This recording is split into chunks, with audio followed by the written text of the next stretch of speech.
Hello, good evening. आप सभी को नमस्कार।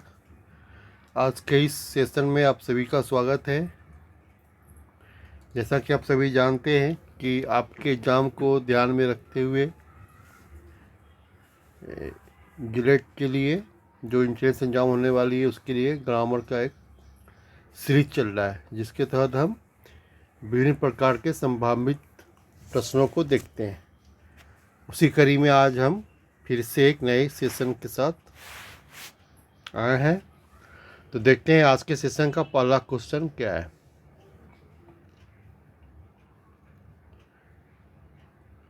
एज यूजल, जैसा कि आप सभी जानते हैं, पहला क्वेश्चन आपका कॉमन ईरर से है। क्वेश्चन नंबर 1, जो कि गिवन सेंटेंस में आपको ईरर पता करना है। आइए देखते हैं कि इसमें क्या ईरर हो सकता है। Neither John nor I are interested in attending the meeting, no error. आपको पता करना है कि सेंटेंस के किस पार्ट में ईरर है। आप लोग सोचिए और अनुमान लगाइए कि इस क्वेश्चन का आंसर क्या हो सकता है, किस पार्ट में ईरर है।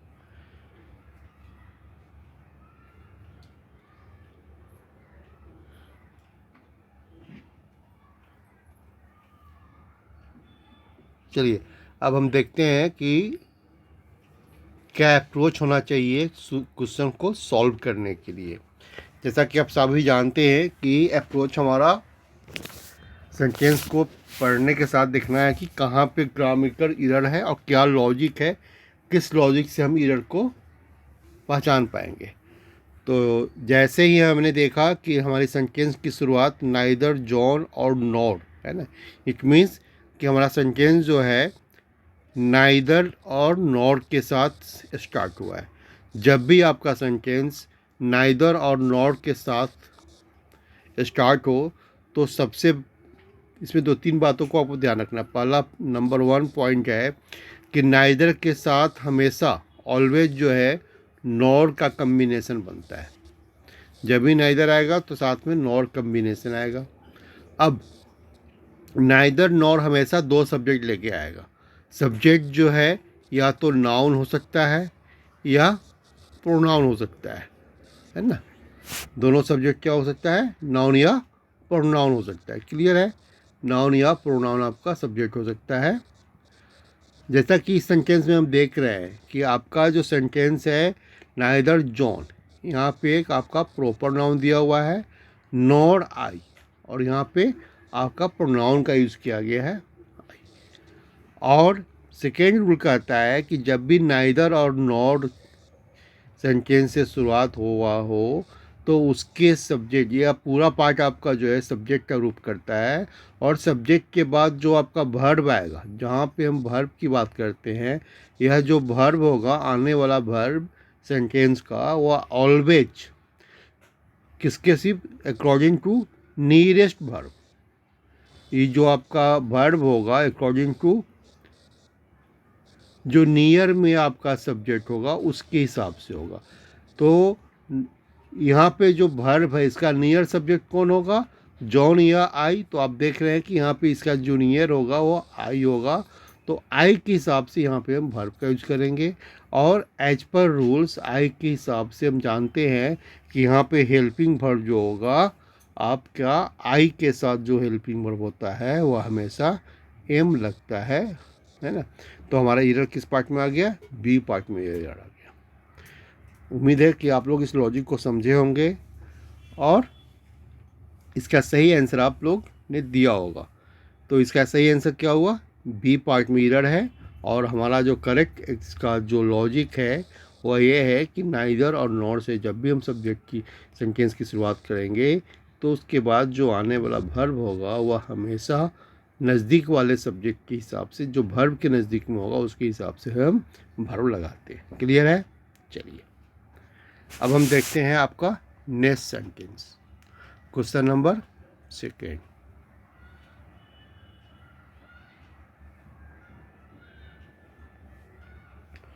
क्वेश्चन नंबर 2 क्या है, ये भी आपका एक कॉमन ईयर का क्वेश्चन है। Did you told him about the new plot that you have bought, no error. Question को देखिए, समझिए और इसका क्वेश्चन आंसर आप अनुमान लगाइए।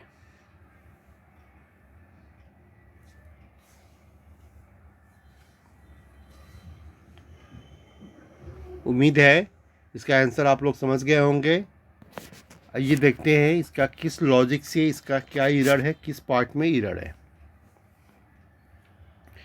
डिड यू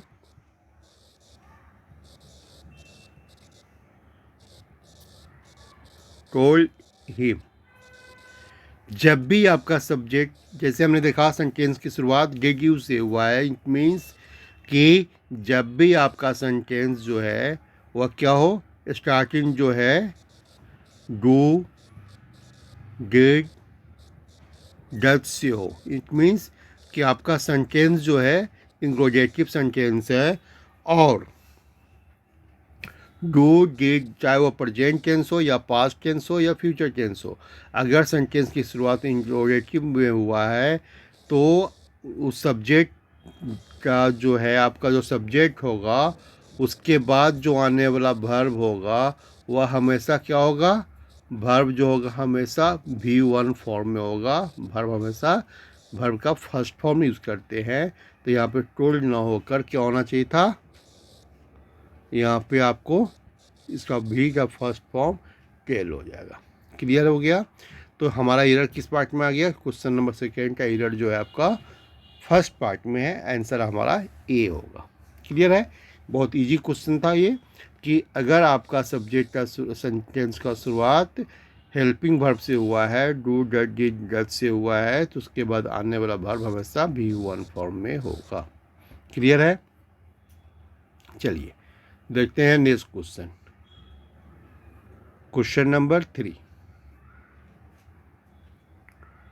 क्वेश्चन नंबर 3 भी आपका कॉमन एरर का पार्ट है। ए large section of a hotel under construction collapse in new Orleans last Saturday. क्या है, ए लार्ज, आप लोग इसका आंसर को अनुमान कीजिए क्या आंसर हो सकता है, और फिर आप लोग इसके आंसर को देने का प्रयास कीजिए। आप लोग कॉपी में लिखिए आंसर और फिर देखिए कि आपका यह सही हो रहा है या गलत हो रहा है। चलिए लॉजिक देखते हैं किस लॉजिक पे है क्वेश्चन और क्या एरर हो सकता है यहाँ पे। ए large section of a hotel, है ना। फर्स्ट पार्ट में क्या है आपका, ए large section of a hotel under construction. आपका इस स्टार्टिंग जो है, ये large section of a hotel under construction, पूरा जो आपका पार्ट है, ये पूरा पार्ट क्या कर रहा है आपका, एज ए सब्जेक्ट आपका यूज हो रहा है। क्लियर है। कोलैप्स, अब मैं देखा कि जब भी आपके मल्टीपल वर्ड्स इस हिसाब से हो, लार्ज सेक्शन अगर होता है एज ए सब्जेक्ट यूज करते हैं, ए लार्ज सेक्शन ऑफ, है ना, तो हमने ने देखा कि ऑफ और अंडर दो प्रीपोजिशन यूज हुआ है, और यहाँ पे क्या है आपका, ए लार्ज सेक्शन। तो a large section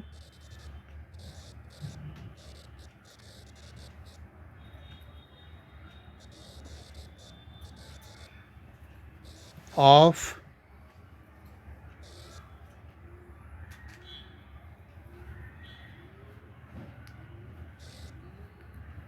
A large section, है ना, ऑफ क्या है, ऑफ ए होटल, और अंडर क्या हो गया, अंडर कंस्ट्रक्शन।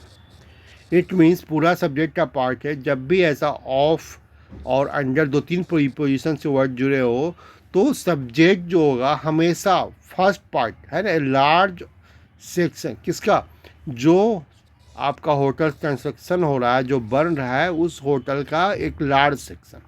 तो आपका सब्जेक्ट जो हो गया लार्ज सेक्शन जो हो गया, this part large section of the ये होटल, ये जो है आपका मेन सब्जेक्ट का मेन का रूप यही है, और इसी के हिसाब से हम वर्ब का यूज करेंगे। तो देखते हैं कि हमारा सिंगुलर पार्ट है, यहाँ पे कोलैप्स दिया हुआ है ना, तो यहाँ पे सिंगुलर क्या होगा, वर्ब हमारा चेंज होना चाहिए। लेकिन जैसे ही हम सेंटेंस आगे बढ़े और मुझे पता चला कि यह होटल कहाँ बन रहा है, एक न्यू ओरलियंस, जहाँ पे अगर आपका नाम है, यानी ये प्रॉपर नाउन है, जगह का, स्पेस का नाम है। और आगे जब मैंने देखा कि लास्ट सैटरडे लिखा हुआ है, जैसे ही मैंने देखा लास्ट सैटरडे, इट मीन्स कि आपका सेंटेंस जो है, जो गिवन सेंटेंस है, वह पास्ट टेंस में है। किस टेंस में है? पास्ट टेंस में है। जैसे मैंने देखा कि आपका सेंटेंस में लास्ट लास्ट सैटरडे लगा हुआ है, तो डायरेक्ट हमारा अब यहाँ पे जो V1 होगा, ये जो वर्ब दिया हुआ है, यह वर्ब क्या होगा? V2 फॉर्म में होगा। और यहाँ पे क्या होना चाहिए था? कोलैप्स्ड होना चाहिए था। क्लियर हुआ कि जैसे ही हमने देखा लास्ट सैटरडे लगा हुआ है, तो हमारा V जो है V2 फॉर्म होना चाहिए था, पास्ट टेंस में होना चाहिए था, और यहाँ पे वर्ब का एरर था। क्लियर है? तो हमारा हमारा जो आंसर होगा क्या होगा? आंसर क्वेश्चन नंबर 3 का B होगा। उम्मीद है कि आप लोग लॉजिक समझ गए होंगे और यह कंसेप्ट क्लियर हुआ होगा। चलिए अब देखते हैं आपका क्वेश्चन नंबर 4।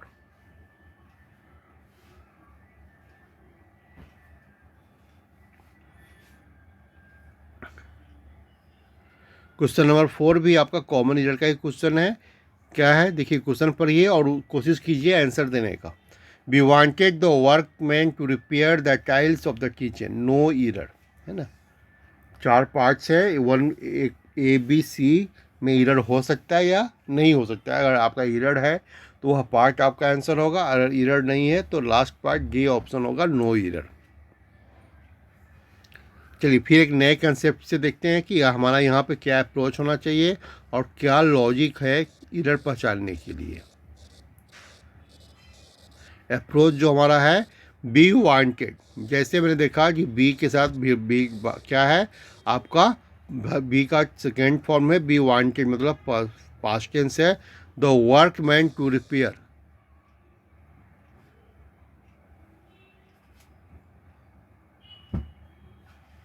यहाँ पे आपका ना सेंटेंस में थोड़ा ग्रामेटिकल एरर हो गया लिखने में। वाक्य वांटेड नहीं होना चाहिए, वाच होना चाहिए था। बी वाच द वर्कमैन, है ना, we watched the workman to repair the tiles of the kitchen. मतलब क्या, मैंने देखा जो काम हो रहा था किचन में, टाइल्स का जो रिपेयरिंग काम हो रहा था, उस काम को देखते हुए काम को करते हुए आपने क्या देखा? उसको वॉच किया था, देखा था, है ना। तो यहाँ पे हम देखते हैं कि मेरा क्या अप्रोच होना चाहिए और इधर को कैसे हम चेक करेंगे। तो we watch the workman to repair, है ना। अब यहाँ पे वर्कमैन जो है, जो वर्कमैन था आपका, जो रिपेयर करने वाला कारीगर था, to repair the tiles of the kitchen, the tiles of the kitchen, ये पार्ट आपका सही है। और बी वांटेड, ये भी पार्ट आपका सही है, क्योंकि हमने पास्ट टेंस में है और बी का सेकेंड फॉर्म लगा हुआ है, तो आपका ए पार्ट भी सही है और सी पार्ट भी सही है। हमारा जो एरर है वो आपका सेकेंड पार्ट में है, यानी कि ऑप्शन बी में हमारा एरर है। और क्या एरर हो सकता है सो देखते हैं। The workman to repair. तो अगर हम यहाँ पे देख रहे, सब्जेक्ट हमारा हो गया, है ना, और वी हो गया आपका सब्जेक्ट, V2 हो गया आपका वर्ब। ये हमारा जो पार्ट है एज ए ऑब्जेक्टिव वर्ब, है ना, ये आपका ऑब्जेक्ट है। और ऑब्जेक्ट ऐसे यूज हुआ है आपका, है ना, को जो सो बोलते हैं हम, ये आपका जो है ये ऑब्जेक्टिव केस बन रहा है। और ऑब्जेक्टिव केस में आप जानते हैं कि वर्ब को हम जो है ऑब्जेक्टिव वर्ब का जो हम बनाते हैं, इन्फिनेटिव बनाते हैं, वह इन्फिनेटिव जो है 2 + V1 लिख के बनाते हैं। और दूसरा जो होता है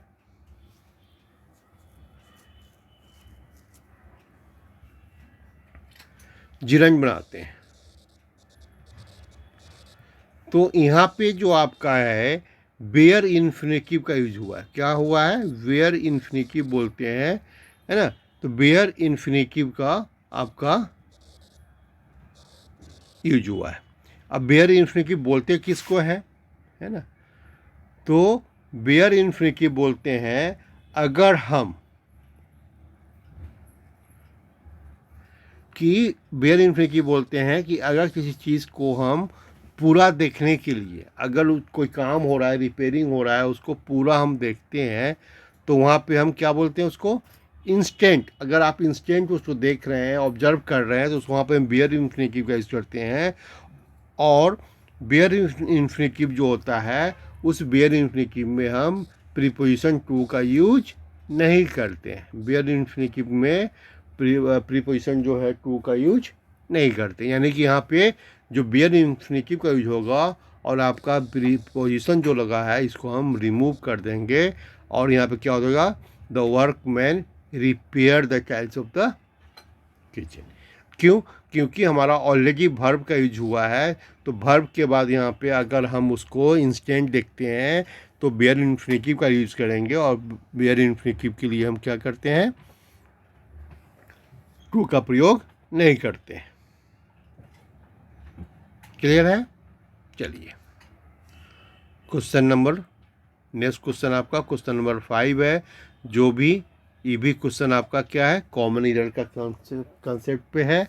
और इस पार्ट में देखते हैं कि क्या एरर हो सकता है।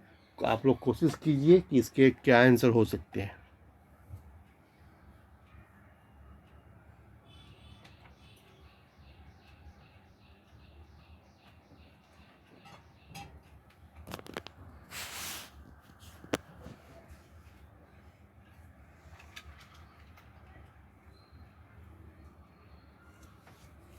चलिए, अब हम देखते हैं कि एरर पहचानने के लिए मेरा अप्रोच क्या होना चाहिए। तो हम जब एरर पहचानने का अपना अप्रोच लगाते हैं एग्जाम में, जब भी हम एरर पहचानेंगे तो किस अप्रोच से पता चलेंगे? तो हमने क्या सेंटेंस को पढ़ना शुरू किया। In about, in about, in preposition लगा, in about 2 weeks our holidays will start, है ना? No error. अब क्या है कि हमने देखा कि in about 2 weeks our holidays, मतलब कि हम बात कर रहे हैं कि हमारे स्कूल में जो है क्या होने वाला है कि 2 सप्ताह में हमारे स्कूल में छुट्टी होने वाली है ना? तो जैसा कि आप सभी जानते हैं, है ना, हम लोग जो लिखते हैं क्या लिखते हैं? विल स्टार्ट, है ना? तो आई सपोज कीजिए कि मैंने बोला कि आई विल स्टार्ट और मैंने फुल स्टॉप लगा दिया, तो आई विल स्टार्ट, यहाँ पे क्वेश्चन आएगा कि हम क्या स्टार्ट करने वाले। आपके मन में आएगा कि आई विल स्टार्ट, क्या स्टार्ट, है ना? क्योंकि हमारा मीनिंग जो है कंप्लीट यहाँ पे नहीं हो रहा है ना? हमारा मीनिंग जो है क्या है यहाँ पे? क्लियर नहीं हो रहा है कि विल स्टार्ट, क्या स्टार्ट। ऐसे हम बोल सकते हैं I will start a new session for English class, है ना? कि मैं इंग्लिश क्लास का एक नया सेशन स्टार्ट करूँगा। तो यहाँ पे तो सेंस बनता है। लेकिन आई विल स्टार्ट, तो आप पूछोगे कि क्या क्या स्टार्ट करेंगे, है ना? तो मेरा क्या हुआ यहाँ पे? मीनिंग क्लियर नहीं हुआ। In about 2 weeks our holidays will start, तो विल स्टार्ट के बाद हमारा मीनिंग जो है क्लियर नहीं हो रहा है। तो इस एरर को कंप्लीट करने के लिए, हमारा मीनिंग कंप्लीट करने के लिए, आपका जब भी ऐसा सिचुएशन आए तो आपके मन में यही आएगा कि आई विल स्टार्ट, तो क्या, है ना? तो इस चीज़ को दूर करने के लिए, इम्प्रूव करने के लिए इंग्लिश में क्या करते हैं कि जब भी ऐसा होगा आपका कि, तो हम इसका सही इम्प्रूव, जो इसका स्ट्रक्चर बनेगा, सेंटेंस इम्प्रूवमेंट होगा, वो कैसे होगा? इन अबाउट 2 वीक्स, है ना, our holidays will be started, है ना? क्या होगा कि हमारे जो है स्कूल में 2 सप्ताह के बाद, है ना, इन 2 सप्ताह में छुट्टी शुरू हो जाएगी। तो क्या हो जाएगा? विल बी स्टार्ट हो जाएगा। तो यहाँ आपका सी पार्ट में ईरर था, यहाँ पे क्या हो जाएगा, विल बी स्टार्टेड। क्लियर हुआ कि आपका जो आंसर होगा वो होगा विल बी स्टार्टेड, और ईरर जो होगा हमारा सी पार्ट में है। तो क्वेश्चन नंबर 5 का आंसर सी हो गया। क्लियर है। चलिए अब देखते हैं कि नेक्स्ट क्वेश्चन क्या है आपका, क्वेश्चन नंबर 6। क्वेश्चन नंबर 6 आपका फिल इन द ब्लैंक्स है ना। यहाँ पे एक ईरर हो सकता है ना। और ईरर क्या है, फिल इन द ब्लैंक्स में ईरर नहीं है, आपका एक 4 ऑप्शन है, उस 4 में से बेस्ट सुटेबल ऑप्शन आपको देना है जो मीनिंग को कंप्लीट करे, एक कंप्लीट मीनिंग दे आपको। When we reach the construction blank है, एवरीथिंग वाज मेस्ड अप।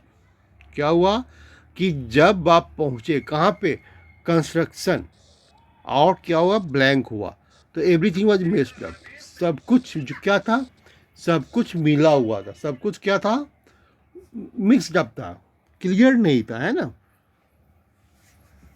तो हम क्या करेंगे, when we reach the construction क्या होना चाहिए, site, position, SIT site, site. अब देखिए साइट का स्पेलिंग यहाँ पे 3 दिया हुआ है, ऑप्शन ए भी है, सी भी है और डी भी है। आपका जो कंस्ट्रक्शन होता है, कंस्ट्रक्शन के साथ कौन सा साइट लगेगा, पोजीशन पे गए थे, आपको देखना है कि बेस्ट सुटेबल जो हमारा ऑप्शन होगा वह क्या हो सकता है। तो कंस्ट्रक्शन के साथ आपका साइट है ना, CI की साइट, पोजीशन, साइट मीन्स आप जानते हैं SICI साइट मीन्स क्या होता है, देखना होता है। पोजीशन मतलब आपका कहाँ किस पोजीशन पे है, क्या पोजीशन उसका है। और एक जब साइट कंस्ट्रक्शन साइट मतलब जहाँ पे काम हो रहा था उस साइट की बात करते हैं, तो उसका स्पेलिंग होता है SITE। तो हमारा जो सही ऑप्शन हो जाएगा वो क्या हो जाएगा, option D is the right option. समझ में आया।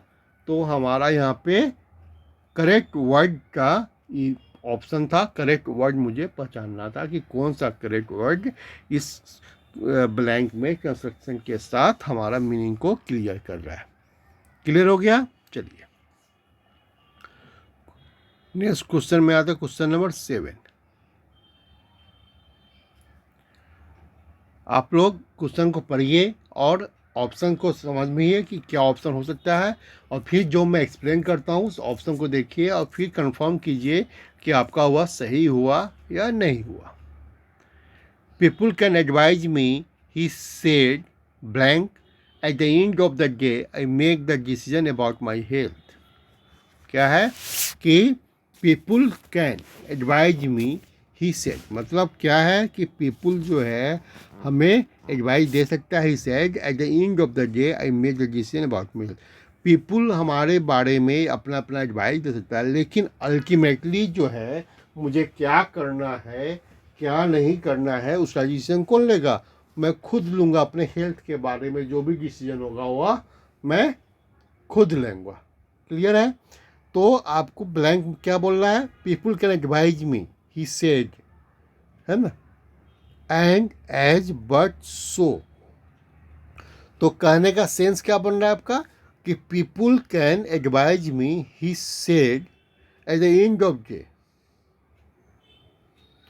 मीन्स कि वह क्या बोलता है, किसी आदमी की बात कर रहे हैं कि वो उसका कहना क्या है कि जो लोग हैं, जो मेरे दोस्त हैं, जो मेरे आसपास के लोग हैं, वह मुझे सलाह दे सकते हैं, लेकिन व्यू क्या रहा है, लेकिन at the end of the day, कि दिन के अंत में लास्ट में हम अपने हेल्थ के बारे में जो भी फैसला लेना होगा वह मैं खुद लूँगा।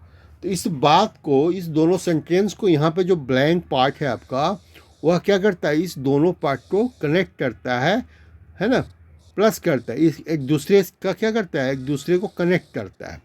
तो हमारा मीनिंग क्या हो रहा है कि वह कुछ भी सलाह दे सकता है, लेकिन, है ना।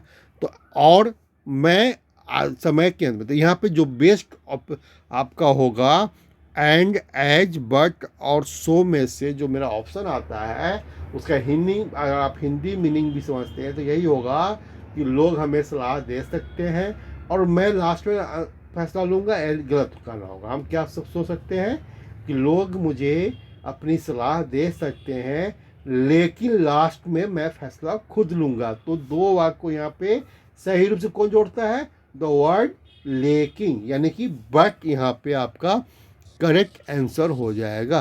क्लियर है कि अब कैसे जोड़ पा रहा हूँ मैं कि हमारा जो मीनिंग हो रहा है यहाँ पे उस दोनों वाक्यों को लेकिन जोड़ पा रहा है। क्लियर है?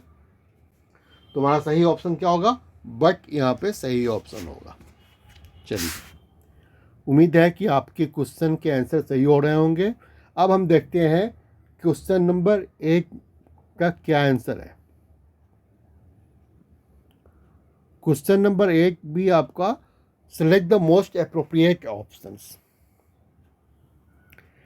आई ब्लैंक सिंस यस्टरडे, है ना।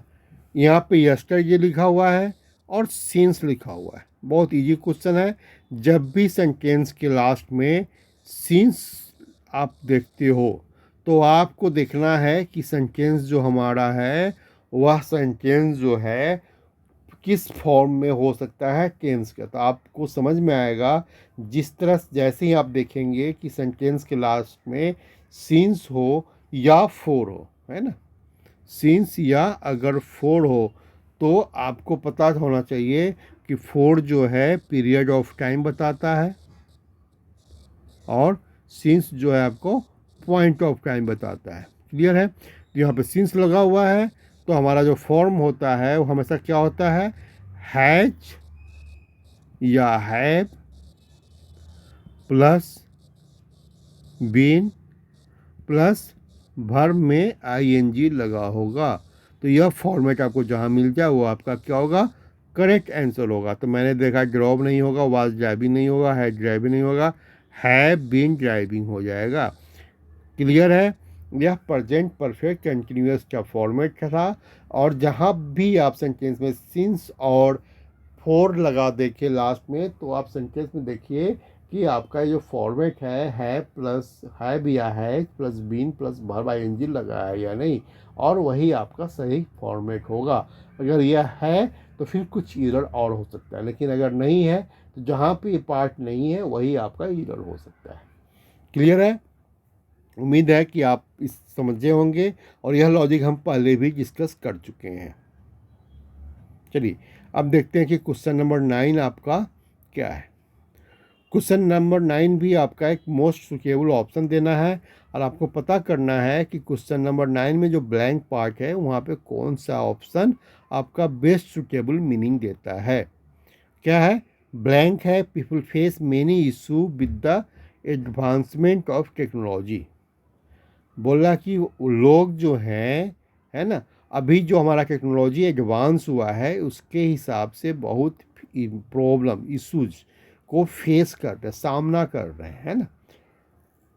कोशिश कीजिए कि इसके आंसर क्या हो सकते हैं। 1 मिनट पॉज लीजिए, आप लोग क्वेश्चन को देखिए, सोचिए इसके आंसर क्या हो सकते हैं, फिर मैं एक्सप्लेनेशन करूँगा, फिर हमारे आंसर से आप अपने आंसर को मैच कीजिए।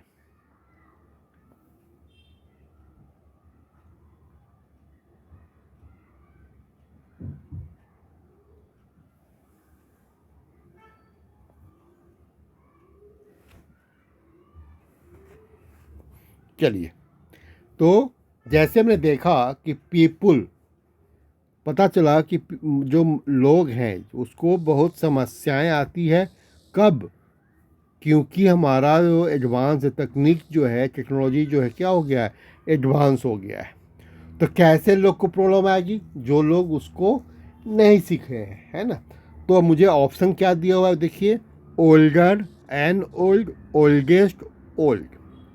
मीन्स कि हमारा यहाँ पे जो कहना है वैसे लोगों को बताना है जो लोग पुराने हैं, है ना। तो अगर हम पुराने लोगों के बारे में बताना चाहेंगे तो मोस्ट सुटेबल वर्ड हमारा क्या होगा? An old man, oldest man, है ना, ओल्ड मैन। तो चूंकि हम पूरे जनरेशन की बात कर रहे हैं तो एन ओल्ड हो नहीं होगा क्योंकि एक आदमी की बात नहीं कर रहे हैं। ओल्डेस्ट हमारा सुपरलेटिव है जहाँ पर हम किसी एक के बारे में कंपेयर करते हैं कि सबसे बुरा आदमी पुराना आदमी हो सकता है। लेकिन अगर हम पूरी सोसाइटी की बात करते हैं तो यहाँ पे बेस्ट सुटेबल ऑप्शन हमारा क्या हो जाएगा? ऑप्शन ए, ओल्डर पीपुल, है ना। पूरे सोसाइटी की अगर हम बात करते हैं तो हम क्या बोलेंगे, ओल्डर पीपुल, जो पुराने लोग हैं, उनको क्या हुआ है, टेक्नोलॉजी के एडवांस होने से बहुत समस्याओं का सामना करना पड़ता है। तो most suitable answer is option A. Clear हो गया? उम्मीद है आप सभी का आंसर सही हुआ होगा। चलिए अब हम देखते हैं आपका क्वेश्चन नंबर 10। यह क्वेश्चन आज का लास्ट क्वेश्चन होगा। क्या question? Despite this blank he had to suffer.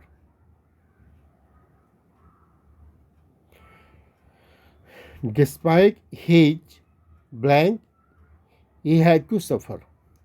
अब क्या है कि बोला जा रहा है कि आपका जो है डिस्पाइट सफ़र हुआ है ना, तो डिस्पाइट के मतलब डिस्पाइट का क्या होता है, इसके बावजूद भी, इसके अलावा भी, है ना। ही सफ़र मतलब क्या हुआ कि वह सफ़र मतलब क्या हुआ, वो लूजर है। ये आपका सफ़र जो है, वो सफ़र किया या लूज हुआ या लॉस्ट हुआ, तो ये हमारा निगेटिव वर्ड है। क्या कह रहे हैं हम? ये हमारा निगेटिव वर्ड है। और हमारा सेंटेंस की शुरुआत क्या हुआ है? डिस्पाइट से हुआ है ना। डिस्पाइट से हुआ मतलब बावजूद। इसका मीनिंग क्या होता है? इसके बावजूद, है ना, इसके बावजूद भी, है ना, माने इस ऐसा होने के बाद भी वह लूजर रहा, यानी कि निगेटिव वर्ड है। इसका मतलब कि इसके बाद भी वह लूजर रहा। जैसे हमने बोला, हम लोग बोलते हैं ना कि उसने बहुत मेहनत किया फिर भी सफल नहीं हुआ। तो मेहनत किया, मेहनत करना क्या हुआ, एक पॉजिटिव वर्ड है, लेकिन सफल नहीं हुआ, निगेटिव वर्ड हो गया। इट मीन्स कि यहाँ पे हमारा जो वर्ड आएगा वह क्या होगा, एक पॉजिटिव वर्ड होगा। ये बात एक्चुअली मैं बताना ये चाह रहा था कि ब्लैंक में जो आपका वर्ड आएगा वह एक पॉजिटिव वर्ड होगा। क्लियर है? अब हमको मीनिंग पता नहीं है, लेकिन एग्जाम में मैंने अप्रोच क्या रखा कि जैसे मैंने डिस्पाइट देखा तो मुझे पता चला कि इसके बावजूद भी वह लूजर है, वह सफ़र है। इसका मतलब क्या हुआ कि खाली स्थान पे जो वर्ड आएगा वह एक पॉजिटिव वर्ड आएगा। और पॉजिटिव वर्ड जब हम देखते हैं तो ऑप्शन 1 में क्या है, ऑप्शन ए आपका पनिशमेंट है, जो कि ऑलरेडी निगेटिव है, तो ये नहीं होगा। उसकी गलती नहीं है, गलती के बावजूद भी सफ़र होता है, कोई नहीं होता है। नेग्लिजेंसी नहीं है, वो नेग्लिजेंट नहीं किया है, तो ये भी नहीं होगा। और लास्ट ऑप्शन हमारा क्या कहता है, इनोसेंस। इनोसेंस मतलब कि वह निर्दोष था फिर भी, है ना, वह सफ़र है। तो आपका पॉजिटिव वर्ड मिल गया, तो हमारा आंसर क्या हो गया, option D is the right answer. देखिए मुझे मीनिंग नहीं पता था, फिर भी मैंने किस अप्रोच से आपको एग्जाम में सॉल्व करना है उस हिसाब से मैं बताया कि अगर आपको सेंटेंस में कहीं नेगेटिव और पॉजिटिव वर्ड का कम्बिनेशन मिले और उसमें ब्लैंक को पहचानना हो, तो देखिए कि यहाँ पे कौन सा वर्ड चाहिए, पॉजिटिव चाहिए या नेगेटिव चाहिए, है ना। तो उस हिसाब से आप ऑप्शन सेलेक्ट कर सकते हैं। तो जैसे ही मैंने देखा कि सफ़र, इसके बावजूद भी वो सफ़र है, मतलब कि पॉजिटिव वर्ड चाहिए, और आपके पर फर्स्ट 3 ऑप्शन जो है ए बी सी में निगेटिव वर्ड था, इसलिए मैंने उसको एलिमिनेट कर दिया और सही ऑप्शन मैंने ऑप्शन डी दे दिया, जो कि हमारा सही आंसर है।